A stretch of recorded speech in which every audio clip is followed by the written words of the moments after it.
আজকে আমি আবার একটি ক্লাস নিয়ে চলে এসেছি যেখানে আমি আলোচনা করব লিপিড বা স্নেহ পদার্থকে নিয়ে। এখন প্রথম প্রশ্ন হলো যে কোন ধরনের খাদ্য উপাদান থেকে আমরা লিপিড বা স্নেহ পদার্থ পাবো। উদ্ভিজ্জ যে সমস্ত উৎসগুলো আছে তার মধ্যে তৈলবীজ এবং তেল। তৈলবীজ বলতে যেগুলো থেকে আমরা তেল পেয়ে থাকি, যেমন তিল, সর্ষে, সূর্যমুখী বীজ, আমন্ড, অলিভ, বিভিন্ন ধরনের যে তেল তৈরির জন্য যে বীজগুলো বা যে ফলগুলো আছে যেগুলো থেকে তেল পাই সেগুলো সব মূলত ফ্যাট জাতীয়। তেল যে কোনো ধরনের তেল, সেটা সানফ্লাওয়ার অয়েল হতে পারে, সেটা সর্ষের তেল হতে পারে, সেটা অলিভ অয়েল হতে পারে, যে কোনো ধরনের তেলকে আমরা গুরুত্বপূর্ণভাবে লিপিডের মধ্যে রাখবো। বাদাম, যে সমস্ত বাদামগুলো থেকে তেল পাওয়া যায় এবং বাদামের বেশিরভাগ অংশই কিন্তু ফ্যাট। তাছাড়া বাদামে আমি আগেও বলেছি কার্বোহাইড্রেট, প্রোটিন সব ধরনেরই থাকে, কিন্তু যেহেতু কিছু কিছু বাদামে ফ্যাটের পরিমাণ বেশি, তৈলবীজে ফ্যাটের পরিমাণ বেশি, তাই জন্য এগুলোকে আমরা ফ্যাট জাতীয় পদার্থ বা লিপিড জাতীয় পদার্থ বলছি। যেমন নারকেল রয়েছে, তার থেকেও আমরা লিপিড পেয়ে থাকি, তাহলে নারকেলও কিন্তু উদ্ভিজ্জ উৎসের মধ্যে পড়ে যাবে। এবার প্রাণীজ উৎসের মধ্যে চলেছে মাছ, মাংসের চর্বি রয়েছে, দুধের যে ঘি পাটটা যেখান থেকে মাখন তৈরি হয়, সেই ঘি, মাখন, এগুলো হচ্ছে লিপিড জাতীয় পদার্থ। এবার কোন ধরনের ফ্যাট, যে কোনো ধরনের ফ্যাট খেলে আমরা কি পরিমাণ শক্তি পাবো, তার ক্যালোরি ভ্যালু কীরকম। যেরকম আমরা 1 গ্রাম ফ্যাট পেলে 9.1 থেকে 9.4 কিলো ক্যালোরি শক্তি পেয়ে যাব, অর্থাৎ এর ক্যালোরি ভ্যালু আমরা বলবো 9.1 থেকে 9.4 কিলো ক্যালোরি পার গ্রাম। এটার হিসেবটা প্রতি গ্রামে। এবার চলে আসি লিপিড কাকে বলবো, জৈব অণু হিসাবে কোন ধরনের জৈব অণুকে আমরা লিপিড বলবো। প্রথমত যে সমস্ত জৈব যৌগের মূল উপাদান হবে কার্বন, হাইড্রোজেন, অক্সিজেন এবং নাইট্রোজেন, এরা ফ্যাটি অ্যাসিড এবং অ্যালকোহলের এস্টার জাতীয় পদার্থ। ফ্যাটি অ্যাসিড থাকবে, মানে লিপিড মানেই হচ্ছে ফ্যাটি অ্যাসিড প্লাস গ্লিসারল। তোমরা সবাই জানো যাতে অল থাকে তার মানে এটা হচ্ছে অ্যালকোহল, অর্থাৎ এটা এই গ্লিসারল থাকবে এবং ফ্যাটি অ্যাসিড থাকবে, এটাই লিপিডের একক। লিপিড তোমরা সবাই জানো তেলে জলে মেশে না, কথাই আছে তেল জল মিশে না। লিপিড পোলার দ্রবণে অদ্রবণীয়। পোলার দ্রবণ মানে জল, জল হচ্ছে পোলার দ্রবণ, পোলার দ্রবণে কিন্তু এরা অদ্রবণীয়, দ্রবীভূত হয় না। কিন্তু নন পোলার দ্রবণ, যেরকম যদি দেখো যে বেনজিন, অ্যাসিটোন, অ্যালকোহল, এই ধরনের নন পোলার দ্রবণে কিন্তু লিপিড দ্রবণীয়। তাহলে এই ধরনের বৈশিষ্ট্যগুলো যার মধ্যে থাকবে তাকে আমরা বলবো লিপিড। এছাড়া লিপিডের আরেকটি গুরুত্বপূর্ণ বৈশিষ্ট্য হচ্ছে লিপিডের সাথে যদি আমরা NaOH বা KOH যোগ করি, NaOH বা KOH, এটা যদি আমরা লিপিডের সাথে যোগ করি মানে প্লাস লিপিড, আমি এখন সহজভাবে বলছি, তাহলে তৈরি হবে সোপ, সাবান। এটা লিপিডের আরেকটি ধর্ম যার থেকে আমরা লিপিডকে আইডেন্টিফিকেশন করতে পারি। বায়োকেমিক্যাল আইডেন্টিফিকেশনের জন্য এটি খুব গুরুত্বপূর্ণ একটা রিয়াকশন। অর্থাৎ লিপিডের সাথে যদি তীব্র ক্ষার NaOH বা KOH যোগ করা হয় তাহলে সোপ বা সাবান তৈরি হবে। লিপিডের এই ধর্মকে বলা হয় স্যাপোনিফিকেশন বা সাবানি ভবন। তাহলে এই যে লিপিড ক্ষারের সাথে বিক্রিয়া করলে সাবান তৈরি হয়, এর একটা গুরুত্বপূর্ণ বৈশিষ্ট্য। এবার চলে আসি লিপিড কত রকমের। দেখো প্রোটিন যেরকম 3 ভাগ ছিল, লিপিডেরও 3টেই ভাগ, সিম্পল লিপিড, কমপ্লেক্স বা কম্পাউন্ড লিপিড, আর রয়েছে ডিরাইভড লিপিড বা লব্ধ লিপিড। একই রকমভাবে প্রোটিনে যেরকম ছিল যে শুধুমাত্র অ্যামাইনো অ্যাসিড দিয়ে তৈরি, ঠিক একইভাবে সিম্পল লিপিড হচ্ছে শুধুমাত্র ফ্যাটি অ্যাসিড এবং গ্লিসারল নিয়ে গঠিত। অর্থাৎ যে ধরনের জৈব অণুতে বা যে ধরনের লিপিডে শুধু ফ্যাটি অ্যাসিড আর গ্লিসারল থাকবে, অন্য কিচ্ছু থাকবে না, তাদেরকে বলবো সিম্পল লিপিড। যেমন রয়েছে মোম, ট্রাইগ্লিসারাইড ইত্যাদি। এগুলোতে শুধুমাত্র ফ্যাটি অ্যাসিড এবং গ্লিসারল থাকবে, আর কিছু থাকবে না। যদি ফ্যাটি অ্যাসিড গ্লিসারলের সাথে আরও অন্য পদার্থ, ফসফেট হতে পারে, সালফেট হতে পারে, কার্বোহাইড্রেট হতে পারে, প্রোটিন হতে পারে, এরকম যদি অন্য পদার্থ যুক্ত থাকে, অন্য কোনো যৌগ যুক্ত থাকে, তাহলে তাকে আমরা বলবো কমপ্লেক্স লিপিড বা কম্পাউন্ড লিপিড, যৌগিক বা জটিল লিপিড বা যুগ্ম লিপিড। দেখো নামগুলোই সাজেস্ট করছে এর মধ্যে কি কি রয়েছে। ফসফোলিপিড, তাহলে লিপিডের মেন উপাদান হচ্ছে ফ্যাটি অ্যাসিড প্লাস গ্লিসারল, এটা তো থাকবেই, ফ্যাটি অ্যাসিড আর গ্লিসারল, তার সাথে যদি ফসফেট থাকে তাহলে ফসফোলিপিড ফ্যাটি অ্যাসিড গ্লিসারলের সাথে যদি সালফার থাকে তাহলে নাম সালফোলিপিড, যদি কার্বোহাইড্রেট থাকে তাহলে নাম গ্লাইকোলিপিড। কার্বোহাইড্রেট বা বাংলায় বলি শর্করা, শর্করা যুক্ত তার মানে লিপিড, তাহলে গ্লাইকোলিপিড। লিপোপ্রোটিন, এটা আমরা প্রোটিনেও পড়েছিলাম, সেখানে পড়েছিলাম প্রোটিনের সাথে লিপিড থাকে, এখানে উল্টোটা বলছি, লিপিডের সাথে যদি প্রোটিন যুক্ত থাকে তাহলে সেটাকে আমরা বলছি লিপোপ্রোটিন। আমি আগেও আলোচনা করেছিলাম যে এটা 3 ধরনের হয়, প্রোটিনের ক্লাসেও আমি আলোচনা করেছি, আমি আরেকবার বলে দিই, এটা 3 ধরনের হয়, এইচডিএল, এলডিএল আর VLDL. High density lipoprotein, low density lipoprotein এবং very low density lipoprotein, all are lipoprotein, that means lipid plus protein. তাহলে এই যে অন্য পদার্থ যুক্ত আছে তাই জন্য তাদেরকে বলছি কমপ্লেক্স বা কম্পাউন্ড লিপিড। আর চলে আসি ডিরাইভড লিপিড, অর্থাৎ ফ্যাট জাতীয় বা লিপিড জাতীয় পদার্থের আর্দ্র বিশ্লেষণের ফলে যে ধরনের লিপিড পাওয়া যায়, অর্থাৎ আমরা একে সরাসরি না গ্রহণ করলেও আমাদের শরীর ব্রেকডাউনের মাধ্যমে সেটাকে তৈরি করে ফেলে, এই ধরনের লিপিডগুলোকে আমরা বলবো ডিরাইভড লিপিড। যেমন কি খুব গুরুত্বপূর্ণ এক্সাম্পলের মধ্যে আর্গোস্টেরল, কোলেস্টেরল, তোমরা সবাই এগুলোর নাম শুনেছো, কোলেস্টেরল তো খুবই শুনেছো।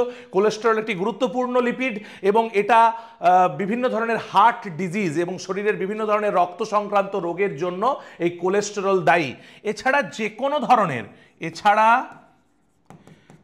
কোনো স্টেরল বা স্টেরয়েড কম্পাউন্ড, যে কোনো স্টেরয়েড জাতীয় পদার্থগুলোই কিন্তু ডিরাইভড লিপিডের মধ্যে পড়ে যাবে, স্টেরল বা স্টেরয়েড জাতীয় পদার্থ।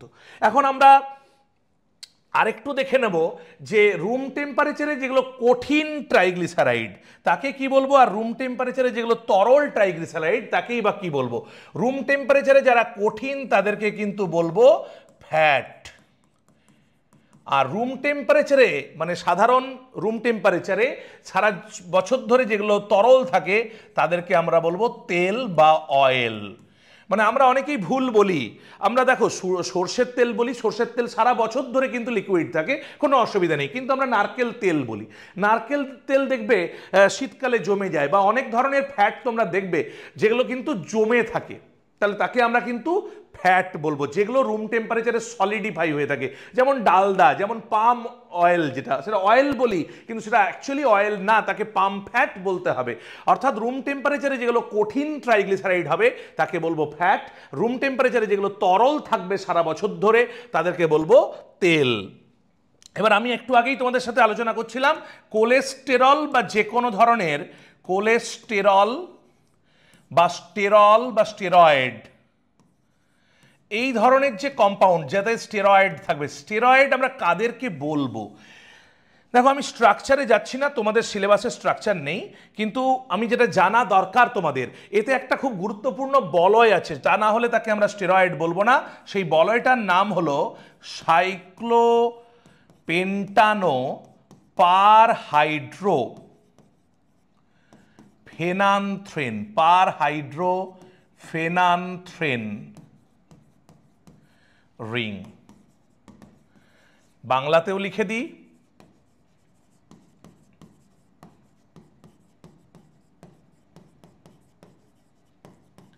সাইক্লোপেন্টানো পার হাইড্রো ফেনান্থ্রেন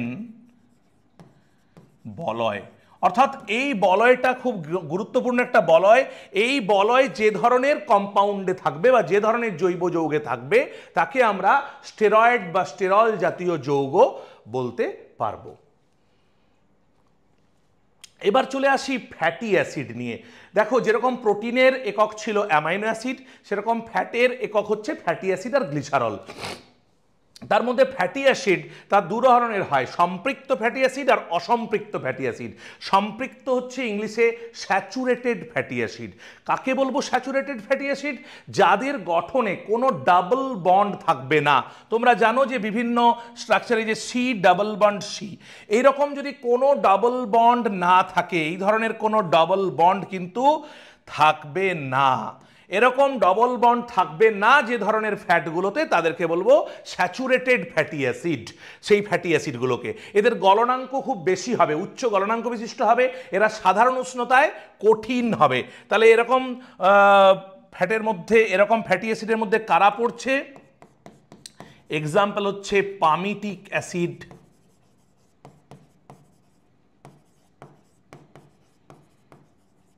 বিউটাইরিক অ্যাসিড, ইত্যাদি এটসেট্রা লিখে দিলাম। তাহলে যেগুলোতে কোনো ডাবল বন্ড থাকবে না, গঠনে কোনো ডাবল বন্ড থাকবে না, যার ফলে তারা উচ্চ গলনাঙ্ক বিশিষ্ট হবে, তারা সাধারণ উষ্ণতায় কঠিন হবে। আনস্যাচুরেটেড ফ্যাটি অ্যাসিড, এদের ঠিক উল্টো, এদের গঠনে ডাবল বন্ড থাকবে, এক থাকতে পারে, একাধিক থাকতে পারে, এবং এরা নিম্ন গলনাঙ্ক বিশিষ্ট, অর্থাৎ এদের গলনাঙ্ক কম হবে, ফলে সাধারণ উষ্ণতায় এরা তরল থাকবে, সাধারণত এরা অয়েলি থাকবে, তরল থাকবে। এটা দুটো ভাগে ভাগ করতে পারি, মুফা আর পুফা। এখন দেখবে তোমরা বিভিন্ন খাবারে লেখা থাকে মুফা পুফা সমৃদ্ধ। সেই মুফা মানে কি? মুফা মানে হচ্ছে মনো আনস্যাচুরেটেড ফ্যাটি অ্যাসিড। দেখো মনো কথাটাই সাজেস্ট করছে, মনো মানে হচ্ছে ওয়ান, সিঙ্গল, মনো মানে এক, অর্থাৎ যাতে একটা ডাবল বন্ড থাকবে এই ধরনের স্ট্রাকচারে, অর্থাৎ মুফার ক্ষেত্রে যেটা হচ্ছে একটি ডাবল বন্ড থাকবে। অর্থাৎ স্ট্রাকচারে যদি একটি ডাবল বন্ড থাকে গোটা স্ট্রাকচারে, তাহলে সেই ধরনের জৈব যৌগ, সেই ধরনের ফ্যাটি অ্যাসিডকে বলবো মুফা। যেরকম এরকম ফ্যাটি অ্যাসিডের উদাহরণ হচ্ছে, মুফার উদাহরণ হচ্ছে example oleic acid, oleic acid. তো এগুলো হচ্ছে মুফা। আর পুফা নাম শুনেই বুঝছো, পুফা, পুফা পলি মিনস হচ্ছে অনেক, পলি আনস্যাচুরেটেড ফ্যাটি অ্যাসিড, পলি মানে অনেক। তাহলে কটা ডাবল বন্ড থাকবে? নাম থেকেই বুঝতে পারছো আশা করি যে এতে কিন্তু একের বেশি ডাবল বন্ড থাকবে, একের বেশি ডাবল বন্ড বর্তমান। তাহলে একের বেশি যদি ডাবল বন্ড থাকে তাহলে তাকে আমরা বলবো পুফা বা পলি আনস্যাচুরেটেড ফ্যাটি অ্যাসিড।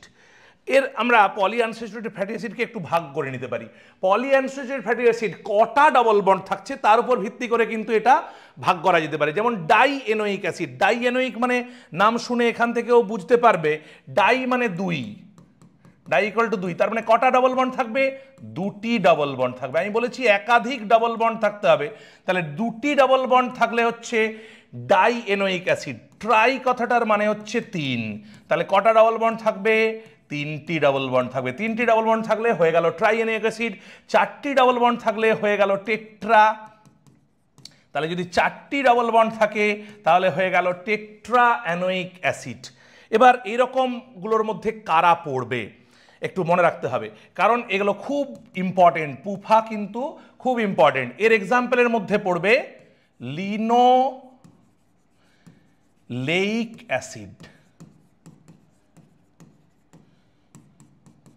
ট্রাইয়ের মধ্যে পড়বে লিনোলেনিক অ্যাসিড, আর টেট্রার মধ্যে পড়বে অ্যারাকিডোনিক অ্যাসিড। তাহলে এই তিনটে লিনোলেনিক অ্যাসিড, এটা হচ্ছে ডাইএনোয়িক অ্যাসিড, দুটো ডাবল বন্ড থাকছে। লিনোলেনিক অ্যাসিড এটাতে তিনটে ডাবল বন্ড থাকছে, তাই এটা ট্রাইএনোয়িক অ্যাসিড। আর অ্যারাকিডোনিক অ্যাসিড এতে চারটে ডাবল বন্ড থাকছে, তাই এটা টেট্রা এনোয়িক অ্যাসিড। তাহলে পুফাকে আমরা এইভাবে ভাগ করলাম। পুফা মানে পলি আনস্যাচুরেটেড, অর্থাৎ একের বেশি ডাবল বন্ড। তাহলে তোমরা এখানে দেখতে পেলে দুটো ডাবল বন্ড, তিনটে ডাবল বন্ড, চারটে ডাবল বন্ড থাকলে তাদের কি নাম, এবং তাদের আমি একটা করে এক্সাম্পলও দিলাম। এবার এই linoleic acid, linolenic acid, arachidonic acid এগুলো কিন্তু শুধু এমনি বিখ্যাত তা না। এই তিনটে অ্যাসিডকে বলে অপরিহার্য ফ্যাটি অ্যাসিড। এই লিনোলেইক অ্যাসিড, লিনোলেনিক অ্যাসিড আর অ্যারাকিডোনিক অ্যাসিড, এই তিনটেকে বলে অপরিহার্য ফ্যাটি অ্যাসিড। কেন অপরিহার্য? যেমন তোমরা অপরিহার্য অ্যামাইনো অ্যাসিড শুনেছিলে, যে সমস্ত, এখানে আমি এটাই বলি অপরিহার্য ফ্যাটি অ্যাসিড মানে সেই একই কনসেপ্ট, যেসব ফ্যাটি অ্যাসিড শরীরের পুষ্টি বৃদ্ধির জন্য অত্যন্ত প্রয়োজনীয়, খুবই দরকার, কিন্তু আমাদের শরীরে সেগুলো তৈরি হয় না বা সংশ্লেষিত হয় না, সিনথেসাইজড হয় না। তাই এগুলোকে আমাদের খাবারের মাধ্যমে বিভিন্ন ধরনের ফুড সোর্স থেকে গ্রহণ করতে হয়, তাদেরকে বলা হয় অপরিহার্য ফ্যাটি অ্যাসিড। তাই খুব গুরুত্বপূর্ণ অপরিহার্য ফ্যাটি অ্যাসিড হলো এই linoleic acid, linolenic acid, arachidonic acid. এগুলো খুব ইম্পর্টেন্ট এবং এগুলো শরীরের জন্য খুব ভালো ফ্যাটি অ্যাসিড। এই পুফাগুলো শরীরের জন্য খুব ভালো, আমাদের বিভিন্ন ধরনের শরীর গঠনের ক্ষেত্রে, আমাদের ব্রেন ডেভেলপমেন্টের ক্ষেত্রে, আমাদের বিভিন্ন আরও উপকারে এগুলো লাগে। এবার চলে আসি লিপিডের ধর্ম নিয়ে। দেখো, লিপিডের আমি যে ধর্মটা নিয়ে একটু আগে আলোচনা করছিলাম যে সাবানীভবন বা স্যাপোনিফিকেশন, লিপিডের সঙ্গে তীব্র ক্ষার NaOH বা KOH যোগ করলে সাবান তৈরি হয়, সাবানের ফেনা উৎপন্ন হয়। অর্থাৎ ট্রাইঅ্যাসাইল গ্লিসারলের সাথে যদি আমি NaOH বা এটা NaOH কেন, আমরা যদি KOHও যোগ করি তাহলে একই রকম ব্যাপার হবে। তাহলে গ্লিসারল প্লাস RCOONA, যদি KOH দিই তাহলে এখানে K লিখতে হবে। এইটাই হচ্ছে সাবান বা সোপ। তাহলে সাবান বা সোপ তৈরি হচ্ছে এরকম ভাবে। এই ব্যাপারটাকে আমরা বলি সাবানীভবন, এই ঘটনাটাকে আমরা বলি সাবানীভবন। তাহলে এটা ফ্যাটের খুব ইম্পর্ট্যান্ট একটা ধর্ম যে তীব্র ক্ষার যেমন NaOH বা KOH এর সাথে বিক্রিয়া করলে সাবান তৈরি হয়। গ্লিসারাইড যেমন এখানে ট্রাইঅ্যাসাইল গ্লিসারল বলেছি, তার সাথে NaOH বা KOH মেশালে সাবান তৈরি হয়। এবার এইখানে আমরা যেটা করতে পারি, 1 গ্রাম ফ্যাটকে জারিত করতে, মানে 1 গ্রাম ফ্যাটের সাথে কতটা NaOH, 1 গ্রাম ফ্যাটের সাথে কতটা মানে যে পরিমাণ NaOH বা KOH দিতে হবে তাকে সাবানে পরিণত করতে, যে পরিমাণ NaOH বা KOH দরকার 1 গ্রাম ফ্যাটকে সাবানে পরিণত করতে, তাকে আমরা বলি স্যাপোনিফিকেশন নাম্বার। স্যাপোনিফিকেশন নাম্বার অর্থাৎ সাবানীভবন সংখ্যা, অর্থাৎ 1 গ্রাম ফ্যাটের সাথে কতটা পরিমাণ NaOH বা KOH যোগ করলে পুরোটা সাবান তৈরি হবে, সেই পরিমাণটাকে আমরা, সেই পরিমাণ NaOH বা KOHটাকে বলবো স্যাপোনিফিকেশন নাম্বার। আরেকটা ধর্ম নিয়েও একটু বলে নিই যে র্যানসিডিটি। দেখবে শর্করা, প্রোটিন এবং ফ্যাটের মধ্যে ফ্যাট খুব দ্রুত পচন ঘটে, মানে বেশি উষ্ণতা বা আর্দ্রতার মধ্যে যদি রাখা হয় তাহলে ফ্যাটের একটা দুর্গন্ধযুক্ত পরিবর্তন ঘটে, সেটাকে আমরা বলি র্যানসিডিটি। তাহলে এটাও ফ্যাটের একটা গুরুত্বপূর্ণ ধর্ম, র্যানসিডিটি, অর্থাৎ একটা দুর্গন্ধযুক্ত যৌগ তৈরি করে লিপিড। তাহলে আজকের ক্লাস থেকে আমরা লিপিডের জৈব যৌগ হিসাবে লিপিডে কি কি উপাদান থাকবে, কি নিয়ে গঠিত হবে এবং তার কত ধরনের লিপিড আমরা পেতে পারি, এবং লিপিডের যে একক ফ্যাটি অ্যাসিড গ্লিসারল, তার মধ্যে ফ্যাটি অ্যাসিড কত ধরনের হয়, এগুলো সম্পর্কে আমরা বিশদে জানলাম।